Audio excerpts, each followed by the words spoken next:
আপনি বাবা আপনি মার যখন ইন্তেকাল হয়ে যাবে রে, ওই সন্তান আপনি মা বাবার মরণকালে পাশে বসে সূরা ইয়াসিন তেলাওয়াত করবে। রাসূলুল্লাহ বলেন, মরণকালে মৃত্যু শয্যায় যখন শায়িত হয়ে যায়, মানুষ যখন মারা যায়, ওই সময় যখন মালাকুল মাউত তার কাছে চলে আসে, মৃত্যু যন্ত্রণা এমন ভয়ানক, ওই অবস্থায় যদি কেউ পাশে বসে সূরা ইয়াসিন তেলাওয়াত করে রে, ওই মাইয়াতের মৃত্যুর কষ্ট কমে যায়, সহজেই তার রূহটা আজরাইল নিয়ে চলে যায়। আজকে আমার আপনার সন্তানকে কোরআন শিক্ষা দেয় না, মরণকালে পাশে বসে কে কোরআন তেলাওয়াত করবে এমন মানুষ খুঁজে পাওয়া যায় না। তোমার সন্তান, তোমার নাতি, তোমার ভাতিজাকে যদি কোরআনের হাফেজ বানাও, ওই সন্তান, ওই নাতি, ওই ভাতিজা তোমার মরণকালে তোমার পাশে বসে সূরা ইয়াসিন তেলাওয়াত করবে। আল্লাহ রাসূল বলেন, কোরআন তেলাওয়াত করতে দেরি মৃত্যু যন্ত্রণা কমাইতে দেরি হয় না। শুধু তাই নয় রে, সন্তানকে যদি কোরআনের হাফেজ বানাও, আলেম বানাও, তুমি যখন মারা যাবে রে, মসজিদের ইমামকে আর ভাড়া করতে হবে না। তুমি যদি তোমার সন্তানকে কোরআনের হাফেজ না বানাও, ওই মসজিদের ইমাম তোমার জানাজাটা পড়াবে, জানাজা পড়াইলে হাদিয়া পাবে। মসজিদের ইমামতি করে ডিউটি পালন না করলে চাকরি থাকবে না। এই জন্য আপনার জানাজাটা পড়াইয়া দিবে, দয়া থাকবে না, মায়া থাকবে না, অন্তরের মধ্যে ব্যথা লাগবে না।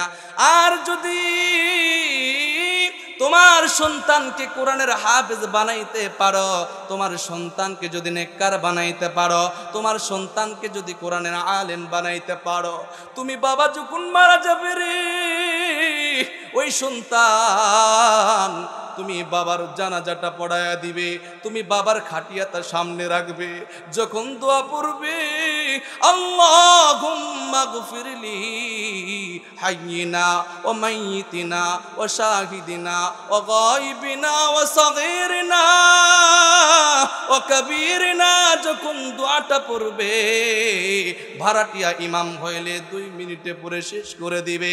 আর আমার আপনার সন্তান যদি কোরআনের হাফেজ হয় রে, 2 মিনিটে পড়বে না, দীর্ঘ সময় ধরে বাবার জন্য দোয়া করবে, চোখের পানি ছেড়ে ছেড়ে দিয়ে কান্না করবে। হায় রে, যেই বাবা আমাকে এত কষ্ট করে লালন পালন করলো, যেই বাবা আমাকে এত কষ্ট করে হাফেজ বানাইলো, যেই বাবা আমাকে এত কষ্ট করে আলেম বানাইলো, যেই বাবা নিজে না খাইয়া মাথার ঘাম পায়ে ফেলিয়া আমি সন্তানটারে কোরআনের হাফেজ বানাইছি, আজকে আমার বাবা নাই, আমার বাবা আমার সামনে শোয়া। বাবার কথাটা খেয়াল করে করে যখন সন্তান আলেম দোয়াটা পড়বে, 2 মিনিট হবে না, দীর্ঘ সময় ধরে দোয়া পড়বে। শুধু তাই নয়, জানাজাটা শেষ করে যখন তোমাকে কবরে নামাবে, সবাই চলে যাবে, কিন্তু তোমার আমার সন্তান কোরআনের হাফেজ, কোরআনের আলেম যাবে না। ওই কবরের পাশে দাঁড়ায়া সূরা ইয়াসিন তেলাওয়াত করবে, 2 কানা হাত উঠায়া আল্লাহকে ডাক দিয়ে বলবে, মালিক আমার বাবা কত কষ্ট করেছে, আজকে আমার বাবা নাই। যখন সন্তানটা দোয়া করবে, রব্বির হামহুমা কামা রব্বায়ানি সাগীরা, আল্লাহ বলেন বান্দা দোয়া করতে দেরি, হাত উঠাইতে দেরি, আমি আল্লাহ বান্দার বাবার কবরকে জান্নাতের টুকরা বানাইতে দেরি করি না। এত আস্তে সুবহানাল্লাহ, আরো জোরে বলেন না সুবহানাল্লাহ। প্রত্যেকটা মানুষ তো ইন্তেকাল করবে, মারা যাবে। মানুষ মারা গেলে তার সকল আমলের দরজা বন্ধ, কথা কোন ঠিক কিনা? কিন্তু যেই মানুষটা দুনিয়ার জমিনে তার সন্তানদারে নেককার বানাইতে পারবে। বিশ্ব নবীজি বলেন ওই মানুষটার জন্য তার আমলের দরজা খোলা থাকবে। কেমন বলে, সন্তানকে যদি নেককার বানাইতে পারে, নেককার সন্তান যদি দুনিয়ার জমিনে নেকে যেতে পারে রে, ওই সন্তান যতদিন দুনিয়াতে থাকবে, যতদিন ইবাদত করবে, যতদিন কোরআন তেলাওয়াত করবে, ওই সওয়াব আল্লাহ তাআলা তার বাবার কবরে পৌঁছায়া দিবি। আরো আস্তে কন্যা সুবহানাল্লাহ। আজকে আমার আপনার সন্তানকে কোরআনের হাফেজ বানাই না, আলেম বানাই না, স্কুলে পড়াইতেছি, এই সন্তান পেশাব করে পানি নাই না, নামাজও পড়ে না। আপনি বাবা যখন মারা যাবে দোয়াটাও পড়তে পারে না, এমনি এমনি দাঁড়ায়া থাকবে। মরণকালে জানাজার নামাজে কোন দোয়া পড়তে হয় এটাও জানে না। কথা কোন ঠিক কিনা? আর যদি সন্তানকে কোরআনের হাফেজ বানাইতে পারো, রাসূলুল্লাহ বলেন তোমরা দুনিয়াতে নেককার সন্তান রেখে আসো। সন্তানের জন্য সম্পদ করে লাভ নাই। বলে কিয়ামতের দিন হাসরের মাঠে যখন বিচার শুরু হয়ে যাবে, সূর্য যখন মাথার উপরে চলে আসবে, তখন আদম পয়গম্বর বলবে ইয়া নাফসি, সকল পয়গম্বর বলবে ইয়া নাফসি, মা বলবে ইয়া নাফসি, বাবা বলবে ইয়া নাফসি, সন্তান বলবে ইয়া নাফসি। এমন কঠিন মুহূর্তে ওই সন্তান বাবার কাছে যাবে, বাবা গো দুনিয়ার জমিনে কত কষ্ট করেছেন, আমি সন্তানের জন্য কত কষ্ট করেছেন, আজকে আমার নেকি শর্ট হওয়ার কারণে আমি জান্নাতে যেতে পারতেছি না। বাবা সন্তানের কাছে যাবে, বাবারে দুনিয়াতে তোমার জন্য কত কষ্ট করেছি, নিজে না খাইয়া তোমারে খাওয়াইছি, নিজে নতুন কাপড় না পরে তোমারে পড়াইছি, ও বাবা আজকে আমি তোমার বাবার একটা নেকি শর্ট হয়ে গিয়েছে, জান্নাতে যেতে পারতেছি না রে বাবা, তোমার আমল থেকে একটা নেকি দাও, আল্লাহ তাআলা আমাকে জান্নাত দিয়ে দিবে। ওই দিন সন্তান বলবে দুনিয়াতে আমার কোনো বাবা ছিল না, বাবার কাছে সন্তান যাবে দুনিয়াতে আমার কোনো সন্তান ছিল না। একটুখানি নেকের তরে রোজ হাসরের মাঠেতে বাবা ঘুরবে ছেলের পিছে, ছেলে বাবার আগেতে, আহাতে মন কঠিন দিনেতে আল্লাহ তোমায় ছাড়বে না, ঠিক মতো পড়িলে নামাজ জান্নাত তোমার ঠিকানা। আল্লাহু আকবার, জোরে কোন। এই জন্য রাসূল বলেন দুনিয়াতে যারা নেককার সন্তান রেখে যেতে পারবে, ওই বাবা যখন দুনিয়া থেকে চলে যাবে, ওই সন্তান যতদিন দুনিয়ার জমিনে থাকবে তার কবরের মধ্যে সদকায়ে জারিয়ার সওয়াব যাইতে থাকবে। সুবহানাল্লাহ, জোরে কোন। বলেন শাইখুল হাদিস শাইখ জাকারিয়া কান্দলবি রাহমাতুল্লাহি আলাইহি, যিনি ফাজাইলে আমলের লেখক, অনেক বড় একজন বুজুর্গ, অনেক বড় একজন আলেম, যিনি মদিনা মসজিদে বুখারী শরীফের দরস দিয়েছেন। এই শাইখ জাকারিয়া এত বড় একজন আল্লাহর ওলি, জুমার দিন জুমার নামাজ পড়ে যখন বাড়ির পথে রওনা করছে, রাস্তার পাশে একটা কবরস্থানের পাশে দাঁড়াইয়া শাইখ জাকারিয়া রাহমাতুল্লাহি আলাইহি সূরা ইয়াসিন তেলাওয়াত করলেন। বাড়ি চলে গেলেন, এশার নামাজ পড়লেন, ঘুমের ঘরে চলে গেলেন। ঘুমের ঘরে চায় দেখে রে, ঘুমের ঘরে স্বপ্নে দেখে একদল ফেরেশতা নেকির বস্তা নিয়ে কবরস্থানের গেটে দাঁড়ায় গেছে। সুবহানাল্লাহ কোন। বলে মান কুরআল কুরআন ফাস্তাদহারাহু ফাহাল্লা হালালাহু ওয়া হাররামা হারামাহু আদখালাহুল্লাহুল জান্নাহ। আল্লাহু আকবার কোন। যারা কোরআন পড়বে, কোরআন তেলাওয়াত করবে, হারাম হালাল থেকে যারা বাঁচবে, আল্লাহ রাসূল বলেন আল্লাহ তাআলা তাদেরকে জান্নাতের মধ্যে প্রবেশ করায়া দিবে। যে একটা হরফ তেলাওয়াত করবে তার আমল নামায় 10টা নেকি লিখে দেওয়া হয়। জোরে বলি না সুবহানাল্লাহ। খারাপ লাগে? তার আওয়াজ দেন না কেন? এবার শাইখ জাকারিয়া যেই কবরস্থানের পাশে দাঁড়াইয়া সূরা ইয়াসিন তেলাওয়াত করলেন। সূরা ইয়াসিন এত বড় একটা সূরা তেলাওয়াত করেছেন, প্রতিটা হরফে 10টা করে নেকি। এবার একদল ফেরেশতা নেকির বস্তা নিয়ে কবরস্থানের পাশে দাঁড়ায় গেছে। বলে কবরের মধ্যে যত মুর্দা ব্যক্তি রয়েছে সকল মুর্দাদেরকে নেকি বন্টন করা হইতেছে। কেন? বলে মানুষ মারা গেলে তার ইবাদত বন্ধ, আমলের দরজাও বন্ধ। কথা কোন ঠিক কিনা? বলে আপনি দুনিয়ার জমিনে বেঁচে আছেন, নামাজ পড়তেছেন, কোরআন তেলাওয়াত করতেছেন, আপনার আমল নামায় সওয়াব লেখা হয়, ঠিক কিনা? আপনি মারা গেলেন, আপনি আর ইবাদত করতে পারবেন না, আপনার আমলের দরজা বন্ধ হয়ে যায়। এই জন্য যারা কবরস্থানের মধ্যে শুয়ে থাকে, আমাদের অনেক আপনজন কবরের মধ্যে শুয়ে আছে রে, তাকায়া দেখে আর ডাক দেয়, সন্তান রে, আমি মা আমি বাবা এতদিন পর্যন্ত কবরের মধ্যে শুয়ে আছি, একটা বারও তো কবরের পাশে আসলি না, একটা বারও তো জিয়ারত করলি না। বলে তোমার সন্তানকে দুনিয়া শিক্ষা দিয়েছো, তোমার সন্তান দুনিয়ার পিছনে পড়ছে, তুমি মাকে মনে পড়ে না, তুমি বাবাকে মনে পড়ে না, এই জন্য দুনিয়ার ব্যস্ততায় তুমি মা বাবার কবরের পাশেও জিয়ারত করতে যাইতে পারে না। কথা কোন ঠিক কিনা? দুনিয়ার মুসলমান, রাসূল বলেন তোমার সন্তানকে দুনিয়া শিক্ষা না দিয়ে কোরআনটা শিক্ষা দাও। যদি কোরআন শিক্ষা দিতে পারো রে, তোমার সন্তান যতই ব্যস্ত থাকুক না কেন, তুমি বাবার কবরের পাশে যাইয়া তুমি বাবার জন্য দোয়া করবে। সুবহানাল্লাহ। দুনিয়ার মুসলমান, দুর্গা দহের বাবাজিরা, মা ও বোনেরা, গভীর মনোযোগ দিয়ে কথাগুলা শুনবেন আর বুঝবেন, মানার চেষ্টা করবেন। দুনিয়ার মুসলমান, এবার যখন শাইখ জাকারিয়া রাহমাতুল্লাহি আলাইহি ঘুমের ঘরে দেখতেছে একদল ফেরেশতা নেকির বস্তা নিয়ে দাঁড়ায় গেছে, প্রত্যেকটা মানুষ নেকি নেওয়ার জন্য লাইন ধরছে, কিন্তু কবরের মধ্যে একটা বৃদ্ধা মহিলা তার জায়গায় সে বসে রয়েছে, সে দাঁড়ায় নাই, লাইনও ধরে নাই। এবার শাইখ জাকারিয়া কান্দুলবি রাহমাতুল্লাহি আলাইহি বৃদ্ধা মহিলাকে ঘুমের ঘরে স্বপ্নের মধ্যে জিজ্ঞাসা করতেছে, মা গো আপনি কেন লাইন ধরেন না? মানুষ মারা গেলে নেকির কাঙ্গাল হয়ে যায়, সকল মানুষরা নেকির জন্য চেয়ে থাকে আপন জনের দিকে। আজকে ফেরেশতারা নেকি বন্টন করতেছে, সকলে লাইন ধরছে, আপনি কেন লাইন ধরেন না?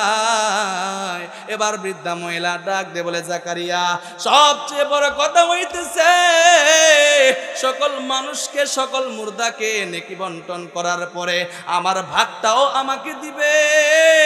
সবচেয়ে বড় কথা হইতেছে, হে শাইখ জাকারিয়া, আমার একটা সন্তান রয়েছে, আমার সন্তান দ্বারে আমি দুনিয়ায় কষ্ট করে মানুষের বাড়ি কাজ করে লেখাপড়া করাইয়া কোরআনের হাফেজ বানাইছি, আলেম বানাইছি। আমি মা যখন মারা যায় আমার সন্তান আমার জন্য দোয়া করে দিছে, আমার সন্তান আমি মার জানাজাটা পড়াইয়া আমি মাকে কবরস্থ করে গেছে রে। আর সন্তান অমুক দোকান, অমুক বাজারে আমার সন্তানের দোকান, আমার সন্তান অমুক বাজারে কেনা বেচা করে, অমুক বাজারে ব্যবসা বাণিজ্য করে, অমুক বাজারে আমার সন্তানের দোকান। হে শাইখ জাকারিয়া, আমার সন্তান আমি মাকে বলে নাই রে, আমার সন্তান 5 ওয়াক্ত নামাজ পড়ে, কোরআনের হাফেজ, আলেম, দোকানে বসে কেনা বেচা করে, যখন মানুষরা আসে তখন তাদেরকে জিনিস দেয়, কেনা বেচা করে। মানুষ যখন চলে যায় আমার সন্তান কোরআনটা খুলে তেলাওয়াত করে আর আমি মায়ের জন্য দোয়া করে। আল্লাহ তাআলা আমার সন্তানের দোয়া কবুল করে, আমার সন্তান যে কোরআনের তেলাওয়াত করে ওই তেলাওয়াতের বিনিময়ে আল্লাহ তাআলা ওই নেকিগুলা আমি মায়ের কবরের মধ্যে পৌঁছায়া দেয়। শাইখ জাকারিয়া আমার সন্তান আমার জন্য দোয়া করে, আমার সন্তান আমি মায়ের জন্য কোরআনটা খুলে খুলে তেলাওয়াত করে। এইবার যখন শাইখ জাকারিয়া রাহমাতুল্লাহি আলাইহি ঘুম ভেঙে গেল, ফজরের সালাত আদায় করে সেই বাজারের উদ্দেশ্যে রওনা দিলেন। বাজারে চলে গেলেন সেই যুবককে তালাশ করার জন্য। বাজারে যাইয়া দেখে স্বপ্নে যেমন দেখেছে একজন পাগড়িওয়ালা যুবক, চেহারাটা বড় সুন্দর, চেহারার মধ্যে দাড়ি, চেহারার মধ্যে শরীরের মধ্যে নবীর সুন্নত ঢিলাঢালা পোশাক জুব্বা পরা, বেচা কেনা করতেছে, কেনা বেচা করতেছে। যখন মানুষ চলে যায়, হাফেজ কুরআন কুরআনটা খুলে খুলে তেলাওয়াত করে আর দুই কানা হাত উঠাইয়া দোয়া করে আর কান্না করে। এবার শায়েখ জাকারিয়া কান্দুলুপি ওই যুবকের দোকানের সামনে চলে যায়, কেননা শায়েখ জাকারিয়া তো জগৎ বিখ্যাত একজন আল্লাহর ওলি, বড় একজন আলেম।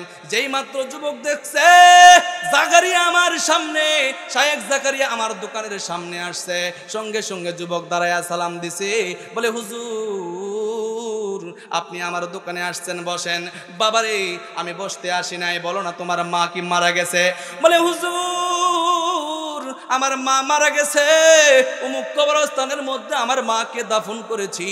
এবার শায়েখ জাকারিয়া বলে বাবারে তোমার মাকে আমি গতকাল স্বপ্নে দেখলাম, তোমার মা কবরের মধ্যে অনেক ভালো রয়েছে। সুবহানাল্লাহ কর। বাবা তুমি তোমার মায়ের জন্য আরো বেশি বেশি করে কুরআন তেলাওয়াত করো, দোয়া করো। তোমার এই কুরআন তেলাওয়াতের সওয়াব আল্লাহ তাআলা তোমার মায়ের কবরের মধ্যে পৌঁছায়া দেয়। আল্লাহু আকবার জোরে কর। এবার শায়েখ জাকারিয়া আবারও একদিন জুমার নামাজ পড়ে মসজিদ থেকে যখন বের হয়ে যায়, রাস্তার পাশে ওই কবরস্থান, আবার সূরা ইয়াসিন তেলাওয়াত করলেন। বাড়ি গেলেন, ঘুমের ঘরে স্বপ্নে দেখে রে আবারও একদল ফেরেশতা নেকির বস্তা নিয়ে আসছে, নেকি বন্টন করে রে। সকল মুর্দারা লাইন ধরছে, ওই বৃদ্ধা মহিলাটাও লাইন ধরছে। এবার শায়েখ জাকারিয়া ঘুমের ঘরে বলে মা আপনি না বললেন আপনার সন্তান আপনার জন্য দোয়া করে, আপনার জন্য কোরআন তেলাওয়াত করে, সেই সওয়াব আল্লাহ তাআলা আপনার কবরের মধ্যে পৌঁছায়া দেয়। ও মা তোমার সন্তানদার কি আর তোমার জন্য দোয়া করে না? তোমার সন্তান কি তোমার জন্য আর কোরআন তেলাওয়াত করে না? এবার বৃদ্ধা মহিলা কান্না করে করে ডাক দিয়ে বলে শায়েখ জাকারিয়া রে আমার সন্তান আমার জন্য দোয়া করতো, আমি মায়ের জন্য ইবাদত করে করে দোয়া করতো, আমি মায়ের জন্য কান্না করে করে দোয়া করতো। হে শায়েখ জাকারিয়া আজকে কয়েকদিন হয়ে গেল আমার সন্তান আল্লাহর ডাকে সাড়া দিয়েছে। আল্লাহু আকবার। হে শায়েখ জাকারিয়া আমি মায়ের জন্য আর কেউ কোরআন তেলাওয়াত করে না, আমি মায়ের জন্য আর কেউ দোয়া করে না, এই জন্য আমি মায়ের কবরে সওয়াব আসা বন্ধ হয়ে গিয়েছে। এই জন্য আজকে আমিও নেকির জন্য তাদের মতো লাইন ধরছি। আল্লাহু আকবার জোরে কর। এই জন্য সন্তানদারে কোরআনের হাফেজ বানাবেন, আলেম বানাবেন। কিছু না হলে মরণকালে পাশে বসে সূরা ইয়াসিন তেলাওয়াত করবে, কোরআন তেলাওয়াত করবে, আপনি চলে যাবেন, ওই সন্তান আপনার জন্য কান্না করে করে দোয়া করবে। আমার দাদা নাই দাদি নাই, সকলেই জীবিত রয়েছে, কিন্তু আজ পর্যন্ত আমার দাদা দাদির যখনই হাত উঠাই আমার দাদা দাদির জন্য দোয়া করতে হয় না, স্মরণ করে যায় আমার দাদা নাই, আমার তো দাদি নাই, অনেক ভালোবাসতো। যখনই দেশের বাড়ি যাই সর্বপ্রথম কবরের পাশে যাই, জিয়ারতটা করি। এমন যদি কোরআনের হাফেজ বানাতে পারেন বলতে হবে না, অন্তরের মধ্যে এমন ভাবে জাগ্রত হবে, আত্মীয় স্বজনের কথাগুলো স্মরণ করাইয়া দিবে, ওই সঙ্গে সঙ্গে ওই সন্তান কবরের পাশে চলে যাবে, দোয়া করবে, জিয়ারত করবে, আর এই সওয়াবগুলো আল্লাহ তাআলা আপনার কবরের মধ্যে পৌঁছায়া দিবে। সুবহানাল্লাহ। এই জন্য মাদ্রাসাতে কোরআন, সন্তানকে কোরআন পড়াবেন তো ইনশাআল্লাহ, কোরআন শিক্ষা দিবেন তো ইনশাআল্লাহ, হাফেজ আলামের বানাবেন তো ইনশাআল্লাহ। কারা কারা বাড়াবে দুখান হাত আল্লাহকে দেখান। যাদের সন্তান নাই, যাদের নাতি আছে নাতিকে পড়াবেন, যাদের ভাতিজা আছে ভাতিজাকে পড়াবেন, যাদের মেয়ে আছে মেয়েগুলোকে মাদ্রাসায় ভর্তি করে দিবেন তো ইনশাআল্লাহ। আল্লাহ তাআলা কবুল করেন, সকল বলে আমিন। সম্মানিত হাজরিন, আমরা যারা মাদ্রাসাতে সন্তানদেরকে লেখাপড়া করাই, যখন দেখবেন অনেক সময় শিক্ষকরা শাসন করে, আপনি বাবা আপনার সন্তানকে কি শাসন করেন না? আপনি মা আপনার সন্তানকে কি শাসন করেন না? বাবা হচ্ছে চার প্রকার: জাতির পিতা, আদি পিতা, রুহানি পিতা, জন্মদাতা পিতা। রাসূল বললেন এই চার পিতার মধ্যে সবচেয়ে উত্তম পিতা হইতেছে রুহানি পিতা। আল্লাহু আকবার কন। যার কাছে আপনার সন্তান ইলম শিখবে, কোরআন শিখবে, হাদিস শিখবে, তাহলে আপনি বাবা জন্ম দিলেন, আর রুহানি পিতার কাছে পাঠালেন আদব শিখার জন্য, ভদ্রতা শিখার জন্য, মানুষ হওয়ার জন্য, কোরআন শিখার জন্য। এই বাবা যদি একটু শাসন করে, আজকে আমরা কিছু সন্তানের বাবা মারা প্রতিবাদ করার জন্য মাদ্রাসায় চলে যায়, ঠিক কিনা? প্রতিবাদ করে তোমার অন্তরের মধ্যে একটুও কি ভয় লাগে না যে আলেমরা নবীদের ওয়ারিস, আমার সন্তানটারে মানুষ বানানোর জন্য মাদ্রাসায় দিলাম, ওই হুজুর না হয়ে একটু শাসন করছে, আমি কেমনে প্রতিবাদ করার জন্য আসলাম? আজ খোদা খা হি মে তৌফিক আদব বেআদব মাহরুমে গাশতাজ ফজলে রব। মনে রাখবেন, ওই সন্তান কোনোদিন মানুষ হবে না। কথা কয় ঠিক কিনা? একটা ঘটনা বলেই আমি শেষ করে দিব। বাইজিদ বুস্তামের নাম শুনছেন? একটা আওয়াজ দিবেন। বাইজিদ বুস্তামের নাম শুনছেন? জগৎ বিখ্যাত ওয়ালি, কথা কোন ঠিক কিনা? এই বাইজিদ বুস্তামির একজন মুর্শিদ ছিলেন, যার নাম হইতেছে জুনায়েদ বাগদাদি রহমতুল্লাহ আলাইহি। নামটা কি? আওয়াজ দিয়ে কোন না, কি নাম? আরো জোরে বলেন, কি নাম? আপনারা যদি মূর্তির মতো বসে থাকেন তাহলে তো আমি বুঝবো যে আপনারা আমার কথা বুঝতেছেন না। তাহলে আমি কেন, কোনো আলোচকই কথা বলে শান্তি পাবে না, মজা পাবে না। আপনারাও নড়াচড়া করবেন, আওয়াজ দিতে হবে, তাহলে বক্তা সাহেব বুঝতে পারবে যে না আমার কথা বুঝতেছে। আপনারা আওয়াজ দিচ্ছেন না, আমি মনে হয় আপনাদেরকে বুঝাতে পারি নাই, ঠিক কিনা? নাকি? তাহলে আপনারা একটু আওয়াজ দিবেন তো ইনশাল্লাহ। তো জুনায়েদ বাগদাদি রহমতুল্লাহ আলাইহি একজন জগৎ বিখ্যাত ওয়ালি। তো জুনায়েদ বাগদাদি রহমতুল্লাহ আলাইহির জামানায় একটা মা স্বামী স্ত্রী নিয়ত করছে, আমার যদি ছেলে সন্তান হয় এই সন্তানটারে মাদ্রাসায় ভর্তি করে দিব। আজকে আমরা অনেকে মান্যত করি, আল্লাহ একটা ছেলে দেন না, মাদ্রাসায় ভর্তি করে দিব, কোরআনের শিক্ষা দিব, এরপরে সন্তান হয়, মান্যত করে অনেকে। তো এই মা বাবা মান্যত করছে, আল্লাহ একটা সন্তান দেন, মাদ্রাসায় ভর্তি করে দিয়ে কোরআনের হাফেজ বানাবো। আল্লাহু আকবার কন্যা। সন্তান দুনিয়াতে আসার আগে বাবা চলে গেছে, মারা গেছে, মা বড় অসহায়। সন্তান দুনিয়াতে ভূমিষ্ঠ হয়েছে, বড় হয়, কিন্তু মা তো অসহায়, অন্যের বাড়ি কাজ করে, টাকা পয়সা নাই। এলেম শিখতে গেলে টাকা পয়সা লাগে, লেখাপড়া করতে গেলে টাকা লাগে, তবে এই টাকার হিসাব দিতে হবে না। সুবহানাল্লাহ। এখন মা অন্যের বাড়ি কাজ করে, এখন তার স্বামী তাকে স্বপ্নে দেখায়, কি গো আমরা না নিয়ত করছিলাম সন্তানরা মাদ্রাসায় পড়াবো, কোরআন শিক্ষা দিব, বড় হয়ে গেছে, তুমি মাদ্রাসায় ভর্তি করে দাও না কেন? বলে টাকা নাই স্বামী, কেমনে পড়াবো, খরচ দিতে তো পারবো না। এবার মাদ্রাসায় গেছে, ছোট্ট বাচ্চাটারে নিয়ে বলে, হুজুর আমার অনেক স্বপ্ন, আমার ছেলেটাকে কোরআনের হাফেজ বানাবো। এই যে মাদ্রাসায় ভর্তি করে দিলাম, একটু কম সম রাখেন, আমি মানুষের বাড়ি কাজ করে আমি তার মাসিক বেতনটা দিয়ে দিব, খরচের টাকা পয়সাগুলা দিব, আমার সন্তানটারে একটু কোরআনের হাফেজ বানাবেন, একটু আলেম বানাবেন হুজুর, আমার কেউ নাই আমার এই সন্তান ছাড়া। আল্লাহু আকবার। এবার সন্তানকে যখন মাদ্রাসায় ভর্তি করে দিয়েছে, আমি শুরুতেই বলেছি যারা কোরআন শিক্ষার জন্য ঘর থেকে বাইর হয়, গর্তের পিপিলিকা থেকে সমুদ্রের মাছ পর্যন্ত মাগফিরাতের দোয়া করে। সুবহানাল্লাহ, জোরে কর।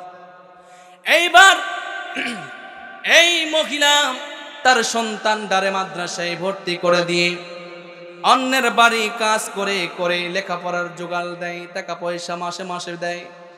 এই সন্তান, এই ছেলেটারা মাদ্রাসায় পড়াশোনা করে, দিন যায়, বড় হয়। একদিন এই ছেলেটা উস্তাদের খেদমত করে। খেদমত কি? বলে 5 ওয়াক্ত পানি, অজুর পানি নদীর ঘাট থেকে এনে দেয়। তখন তো টিউবওয়েল ছিল না, এমন মোটরের ব্যবস্থা ছিল না। এই তলবে আলেমটা উস্তাদের খেদমত করে, মা নাই, বাবা নাই, বড় অসহায়। আজকে দেখবেন যারা মাদ্রাসায় পড়ে অধিকাংশ গরিবের ছেলেপেলেরা আলেম হয়, ঠিক কিনা? বলে গরিবের মধ্যে অহংকার নাই। রাসূল বললেন বড় লোকদের 500 বছর আগে গরিবরা জান্নাতে যাবে। সুবহানাল্লাহ, জোরে কর। এই জন্য মাদ্রাসাতে গরিবদের সন্তানরাই পড়ে, আলেম হাফেজ হয়। কথা কোন ঠিক কিনা? দুনিয়ার মুসলমান, এই সন্তান বড় ভদ্র, মাদ্রাসায় লেখাপড়া করে, ওস্তাদের খেদমত করে, মা অন্যের বাড়ি কাজ করে করে সন্তানের লেখাপড়ার খরচ দেয়। একদিন ফজরের আগে তাহাজ্জুদের ওযুর পানি আনার জন্য ছেলেটা ওস্তাদের ওযুর পানি আনার জন্য নদীর ঘাটে চলে গেল। ওই দিন রজনীতে বৃষ্টি হওয়ার কারণে নদীর ঘাটগুলা পিছল ছিল। যাদের বাড়ি নদীর ঘাটে খেয়াল করে দেখবেন, যেই দিকে বালকা মাটি লাল মাটি এই জায়গাগুলো পিছল হয়, ঠিক কিনা জোরে কন। ওই দিন রাতে বৃষ্টি হওয়ার কারণে সন্তানটা যখন ওস্তাদের ওয়াজুর পানি আনার জন্য নদীর ঘাটে চলে যায়, নদীর ঘাটে যাওয়ার পর নদীর ঘাট পিছল থাকার কারণে সন্তানটা যখন নদীতে পিছল দিয়ে পড়ে গেল, নদীতে পড়ে যাওয়ার পর সন্তানটা মারা যায়। পিয়ালাটা এক পাশে পড়ে রয়, ফজরের রক্ত হয়ে যায়, জহরের রক্ত চলে আসে, কিন্তু ওই সন্তান আর মাদ্রাসায় ফিরে না। এবার যুবকের, এবার হুজুরের মধ্যে ভয়, ওস্তাদের অন্তরের মধ্যে ভয়, হায় রে আমার সেই ছাত্র প্রতিদিন অজুর পানি এনে দেয় নদীর ঘাট থেকে, আজকেও অজুর পানি আনার জন্য নদীর ঘাটে চলে গেল, কিন্তু ছাত্র আমার সন্তান তো ফিরল না। এবার ওস্তাদ নিজেই সকালবেলা নদীর ঘাটে চলে গেল দেখার জন্য, কিন্তু যখন নদীর ঘাটে গেল দেখতে পেল পেয়ালাটা এক পার্শ্বে পড়া আর নদীর ঘাটে পায়ের পিছলের দাগ দেখা যায়। এবার নিশ্চিত ওস্তাদ মনে মনে ভাবতেছেন, এই তলবে আলেম তো নদীতে পিছল দিয়ে পড়ে গেছে, এত বড় নদী, এই নদীতে যখন মানুষ পড়লে মানুষ তো আর বাঁচে না, সন্তানের পায়ের পিছলের দাগ দেখা যায়, এই সন্তান তো মারা গেছে। এখন তার মা যদি আমার কাছে এসে বলে, হুজুর আমার সন্তান কোথায়, আমি কোথা থেকে তার সন্তানটারে দিব? এবার যখন ছাত্রের মা আমার জন্য যদি কেস করে দেয়, মামলা দায়ের করে, তাহলে তো আমার সাজা হবে, আমি কি করব? উপায় পাই না। এইবার ওই উস্তাদ জুনায়েদ বাগদাদির দরবারে চলে গেল। জুনায়েদ বাগদাদি রহমতুল্লাহি আলাইহির কাছে যাওয়ার পরে এবার ওস্তাদটা ভয়ে ভয়ে কান্না করে করে বলে, হুজুর। এবার জুনায়েদ বাগদাদির কাছে যাওয়ার পরে উস্তাদ কান্না করে করে বলে, হুজুর একটা ঘটনা ঘটে গিয়েছে। বলে, কি ঘটনা? কান্না করো কেন, তোমার কান্নার কারণ কি? এবার ওস্তাদ শিক্ষক ডাক দে বলে, হুজুর আমার একটা ছাত্র, তার বাবা নাই, মা বড় অসহায়, অন্যের বাড়ি কাজ করে তার লেখাপড়ার খরচ দেয়, ছেলেটা অনেক ভদ্র, আমার খাদেম, প্রতিদিন 5 ওয়াক্ত ওজুর পানি নদীর ঘাট থেকে এনে দেয়। হুজুর গো, আজকেও ফজরের আগে ওজুর পানি আনার জন্য নদীর ঘাটে চলে যায়, কিন্তু রজনীতে বৃষ্টি হওয়ার কারণে, নদীর ঘাট পিছল থাকার কারণে ওই সন্তানটা নদীর ঘাটে পিছল দিয়ে নদীতে পড়ে মারা যায়। এখন যদি তার মা আমার কাছে এসে বলে, হুজুর আমার সন্তান কোথায়, আমি কেমনে তার সন্তানটারে ফেরত দিব? হুজুর গো, মামলা যদি করে, কেস যদি করে, তাহলে আমাকে তো আদালতে যেতে হবে, জেলখানায় যেতে হবে, আমার তো শাস্তি হবে, আমি কি করব? আপনি একটা বিচার করে দেন। এবার জুনায়েদ বাগদাদি রহমতুল্লাহি আলাইহি ওই উস্তাদকে ডাক দে বলে, বাবা যাও না, ওই সন্তানের মাকে গিয়া বলো, জামানার সবচেয়ে বুজুর্গ, সবচেয়ে বড় আলেম জুনায়েদ বাগদাদি হুজুর আপনাকে ডাকতেছে। এবার যখন উস্তাদ মায়ের কাছে গেল রে, মাকে যায় বলে, মা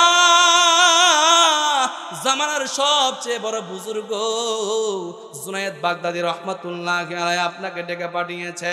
এবার মা আর মুহূর্ত দেরি করে নাই, জুনায়েদ বাগদাদির দরবারে চলে আসছে, সালাম দিছে।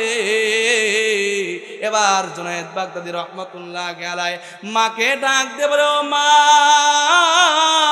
একটা প্রশ্ন করার জন্য ডাকছি, তোমার সন্তান কয়জন? বলে, আমার সন্তান একজন। তোমার দুনিয়ার জমিনে কে কে আছে? বলে, হুজুর এই দুনিয়ার জমিনে আমার সন্তান ছাড়া আর কেউ নাই, আমার সন্তানটারে মাদ্রাসায় ভর্তি করে দিয়েছি হুজুর গো, আমার সন্তানটারে মাদ্রাসায় ভর্তি করে দিয়েছি, কোরআনের হাফেজ হবে, আলেম হবে।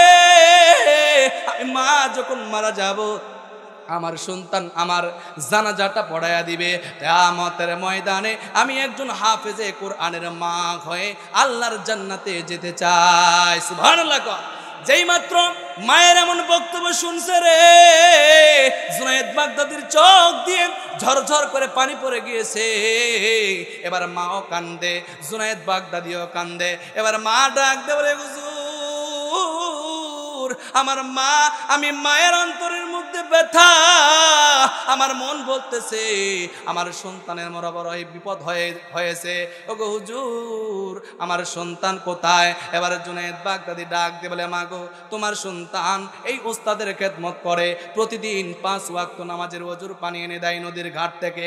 আজকে ফজরের আগে ওযুর পানি আনার জন্য নদীর ঘাটে চলে যায়, কিন্তু বৃষ্টি হওয়ার কারণে নদীর ঘাট পিছল থাকার কারণে তোমার সন্তান নদীতে পড়ে যায়, মারা যায়।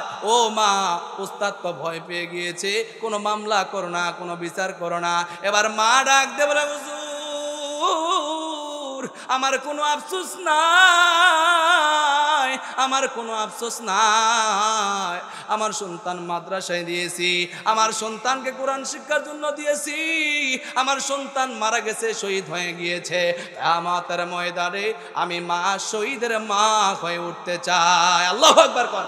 ওগো হুজুর, তবে সবচেয়ে বড় কথা হইতেছে আমার অন্তরের মধ্যে ব্যথা একটাই, আমার স্বামীও অকালে চলে গিয়েছে, এই দুনিয়ার জমিনে আমার সন্তান ছাড়া আর কেউ ছিল না, আমার সন্তানটাও চলে গেল, কিন্তু যাওয়ার আগে আমি জনম দুঃখিনী মাকে একবার মা বলে ডাক দিল না। আমার বড় কষ্ট হয়, হুজুর আমার সন্তান কোন নদীর ঘাটে পানি আনার জন্য গেছে, আমাকে সেই ঘাটে নিয়ে চলেন। এবার জুনায়েদ বাগদাদি রহমতুল্লাহি আলাইহি জনম দুঃখিনী মাকে নিয়ে নদীর ঘাটে চলে গেলেন। নদীর ঘাটে যাওয়ার পরে এবার জনম দুঃখিনী মা নদীতে নেমে পড়ে গেলেন। এবার নেমে যাওয়ার পর সন্তানকে ডাক দিয়ে বলে, বাবারে তুমি আমার সন্তান, দুনিয়া থেকে চলে গেলে, আমি মাকে ছেড়ে কেমনে চলে গেলে? যাওয়ার আগে একটা বারো আমি মাকে মা মা বলে কেন ডাকলে না? আল্লাহর কুদরতি কারিশমা জুনায়েদ বাগদাদি রহমতুল্লাহি আলাইহি লেখে, আমার সামনে ওই জনম দুঃখিনীর মা ওই সন্তানটা পানির ভিতর থেকে মা মা ডাকতেছে। আল্লাহু আকবার কর। মার সহ্য করতে পারে না, সঙ্গে সঙ্গে নদীতে ঝাঁপ দিয়ে দেয়। কিছুক্ষণ পরে জুনায়েদ বাগদাদি বলে, ওই জনম দুঃখিনী মা তার সন্তান ডারে কোলে করে নিয়ে নদীর ঘাটে উঠতেছে। আল্লাহু আকবার কর। আল্লাহ রাসূল বলেছেন, যেই সন্তানরা ইলম শিখার জন্য, কোরআন শিখার জন্য ঘর থেকে বাইর হয়, গর্তের পিপিলিকা থেকে সমুদ্রের মাছ পর্যন্ত তাদের জন্য দোয়া করে। এই সন্তান যখন নদীতে পড়ে যায়, এই নদীর যত মাছ ছিল সকল মাছেরা মাথা বাহির করে দিয়ে আল্লাহর কাছে ডেকে বলে, ওগো মালিক, যে হাবিবকে না বানালে আপনি আসমান বানাইতেন না, জমিন বানাইতেন না। ওই হাবিবুল্লাহ বলেছে, আপনি যার জন্য পাগল, ওই পয়গম্বর বলেছে, যারা কোরআন শিক্ষার জন্য ঘর থেকে বাইর হয়, গর্তের পিপিলিকা থেকে সমুদ্রের মাছ পর্যন্ত তাদের মাগফিরাতের দোয়া করে। এই তলবে ইলম নদীতে পড়ে গেছে, আমরা মাছেরা আপনার কাছে মাগফিরাতের দোয়া করতেছি, আপনি আমাদের দোয়া কবুল করে এই তলবে ইলমের অক্সিজেনের ব্যবস্থা আপনি পানির ভিতরেই করে দেন।